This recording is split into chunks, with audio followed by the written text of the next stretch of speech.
Bila sampai satu kawasan, tak jumpa lah anak panah tu. Tapi yang peliknya, di atas bumbung dia ni, seolah-olah macam ada lampu tau.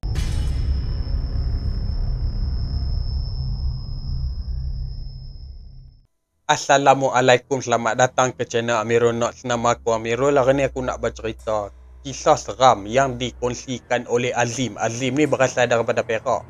Azim ni dia ada share dua cerita.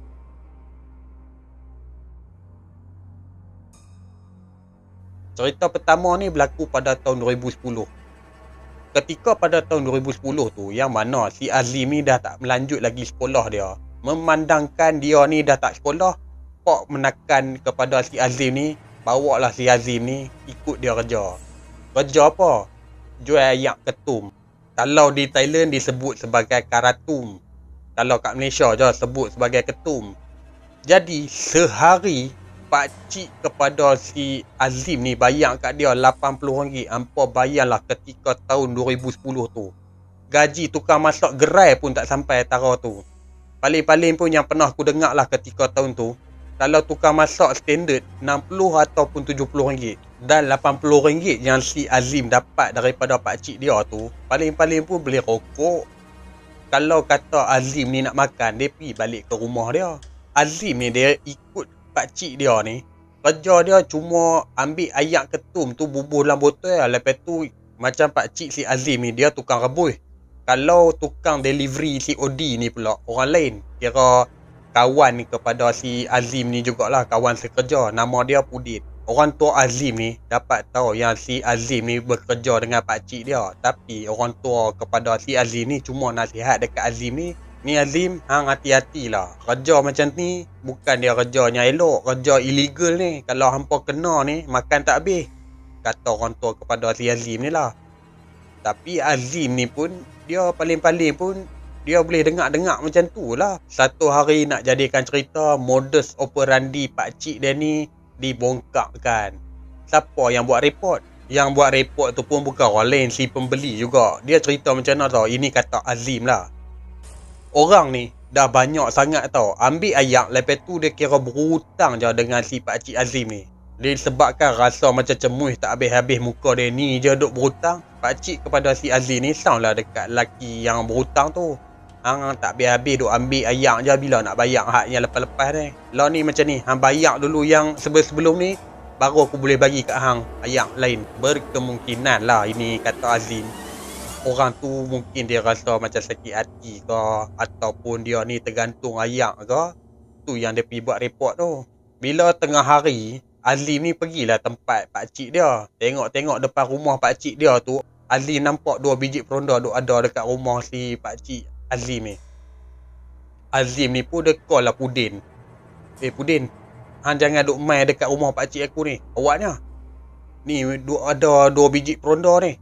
Lepas tu yang si Pudin ni pun bagi tahu dekat si Azim, Zim, lah ni hamil rumah aku. Masa tu si Azim ni tak ada kenderaan, dia cuma jalan kaki dia. Dia pun pergilah jalan kaki sampai ke rumah si Pudin ni.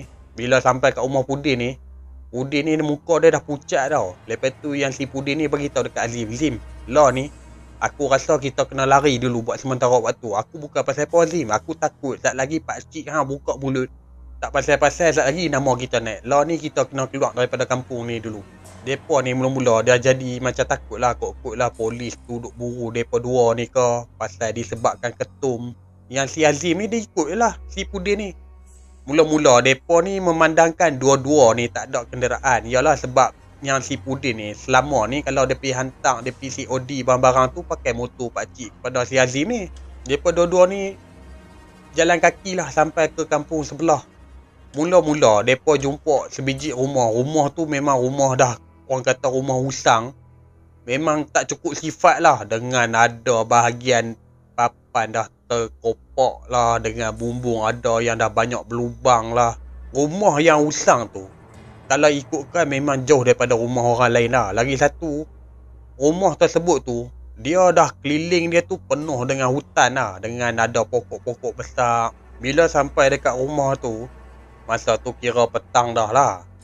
Yang si Azim ni dia tanya dekat si Pudin, Pudin, takkan kita nak duduk rumah lagu ni kot? Lepas tu kata si Pudin, ada idea ke? Kata si Azim, aku ada idea. Apa kata kita pergi duduk Ipoh dulu. Lepas tu fikir si Pudin, betul juga. Apa kata kita pergi Ipoh je, jauh daripada kampung kita ni. Lepas tu kata si Pudin, macam ni, lah ni kita jangan keluar dulu buat malam ni. Esok pagi kita terus pergi Ipoh. Lepas tu si Azim ni pun dia angguk tanda setuju lah. Nak jadikan cerita, masa tu dalam anggaran pukul 7.30, yang si Pudin ni bagi tahu dekat si Azim, Zim, tunggu sini noh. Aku nak pergi beli ubat nyamuk. Lepas tu aku nak beli makan minum kita. Tapi masa tu pun dekat sejam jugalah yang si Pudin ni keluar daripada rumah usang tu. Yang si Azim ni dia mengakulah dekat sini, masa yang si Pudin keluar seorang-seorang pergi beli barang-barang keperluan tu, yang si Azim ni memang dia takut tau duduk seorang-seorang. Kata si Azim, rumah usang tersebut tu dia pun tak luas lah mana pun. Dia cuma ada 3 bilik. Lepas tu macam dekat bahagian bawah tu pula, tu bahagian dapur. Macam dapur tu dia buat daripada simen lah. Kalau haknya macam ruang tamu, bilik-bilik tu semuanya daripada papan. Atap daripada zinc. Tapi dalam rumah tu, yalah nama pun rumah usang kan, dah mestilah banyak cacat celah dah. Lepas Pudin dah beli barang-barang keperluan, Pudin ni pun patahlah balik ke rumah usang tersebut tu. Dan masa tu juga, cuma ada satu torchlight je, itu pun milik si Pudin. Ketika malam tu, yalah depa ni dah duduk dekat kawasan perhutanan. Nak jadikan cerita, lepas depa dah habis makan dan lepak, isap rokok dan sebagainya, di atas bumbung tu ada macam bunyi terseret tau. Tapi pada depa berdua ni mula-mula fikir berkemungkinan tu daun kering ke. Bukan pasal apa, yalah dekat kawasan rumah usang, dekat keliling rumah tu pun penuh dengan hutan, dengan pokok-pokok besar. Selang setengah jam kemudian, bunyi lagi di atas bumbung tu. Tapi bunyi kali ni tak berhenti. Yang si Azim ni, dia dah takut tau. Tapi si Pudin ni sebenarnya dalam hati dia tu pun takut-takut juga. Tapi dia pergilah suluh dekat salah satu lubang yang ada di atas bumbung tu. Bila duk suluh-suluh tu kan, keluar satu rambut daripada celah lubang bumbung tu. Rambut kata si Azim, dia ni memang nampak dengan jelas lah, panjang. Lepas tu yang si Pudin ni, dia suluh lagi dekat arah rambut tu, sampailah dekat celah lubang. Dia nampak satu makhluk. Muka dia ni tak tahu mana satu hidung, mana satu mata, mana satu mulut. Buruk seburuk-buruknya. Memandangkan depa ni bila dah nampak muka makhluk tersebut tu dengan yang menyeramkan, si Azim dan juga si Pudin ni dua-dua terbangun daripada tempat duduk depa. Yang si Azim ni keluar terus daripada rumah tu. Dia keluar melalui tingkap. Yang si Pudin ni pula, dia ni lari ikut jalan pintu ruang tamu tu. Tak dan buka pintu tu, dia terus langgar sampai relai pintu tu. Depa ni lari sampailah masuk ke kampung orang. Lepas tu yang si Pudin ni bagi tahu dekat si Azim, Zim macam ni Zim, lah ni kita terus pergi ke stesen bas lah. Lepas tu yang si Azim ni tanyalah dekat si Pudin, kita nak pergi naik apa? Tak apa, hang tunggu Ustaz. Yang si Pudin ni pun call lah member dia daripada kampung yang si Pudin ni lah, minta tolong hantar sampai ke terminal bas. Dan kawan kepada si Pudin ni pun tolong lah hantar sampai ke terminal bas. Lepas tu huluk sikit lah dekat kawan dia. Masa malamnya mereka sampai dekat terminal bas tu, mana ada lagi dah waktu bas operasi. Mereka terpaksa lah tunggu besok pagi barulah mereka pergi naik bas. Pergilah sampai ke Ipoh. Mereka duduk kat Ipoh seminggu. Lepas tu mereka ni sewa pula hotel.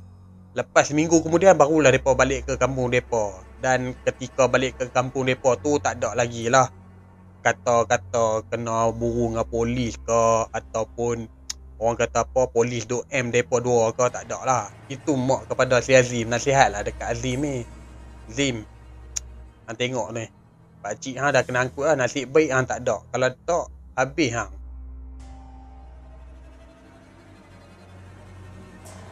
Azim ada pesan lah. Dia suruh aku beritahu dekat para penonton dan juga para subscriber, kalau boleh janganlah ambil ayat ketum ni. Pasal apa tau, kalau kita ni dah terlebih sangat ambil ketum ni, katalah satu hari nak berhenti, dekat sini ada satu masalah, nak berhenti tu punyalah seksa. Sebab apa? Azim sendiri dah pernah alami. Memang betul dalam khasiat ketum tu boleh orang kata apa baik daripada kencing manis lah. Itu yang apa aku dengar lah. Aku tak tahu lah betul ke tak. Kalau boleh kata si Azim jangan duk ni lah, jangan duk terlibat lah dengan ketum ni. Bukan pasal apa. Kalau katalah satu hari nak berhenti tu, masa nak berhenti tu lah paling seksa sekali. Bukan senang pula tu kata si Azim. Sebelumnya aku nak bagi tahu kat hampa cerita yang kedua ni memang ringkas sangat lah. Okey, kisah yang kedua ni berlaku pada tahun 2016. Yang mana Azim ni dah ada kereta ketika waktu tu.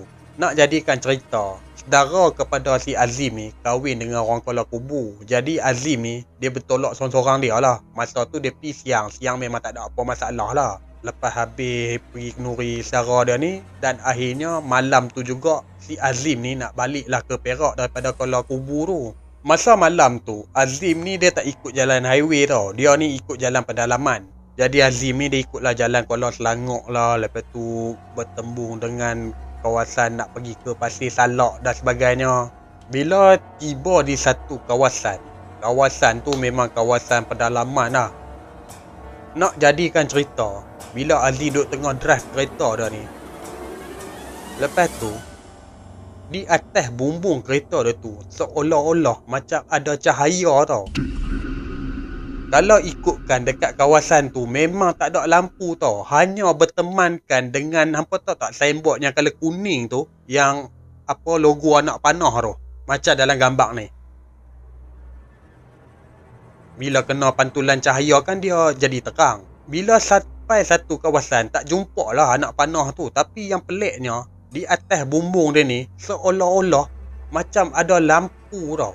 Sebab Azim ni nak keluar kepala nak tengok atas macam tu tak boleh. Pasal apa? Pasal sat lagi tahu-tahu dia terlanggar divider jalan, tak naya dia.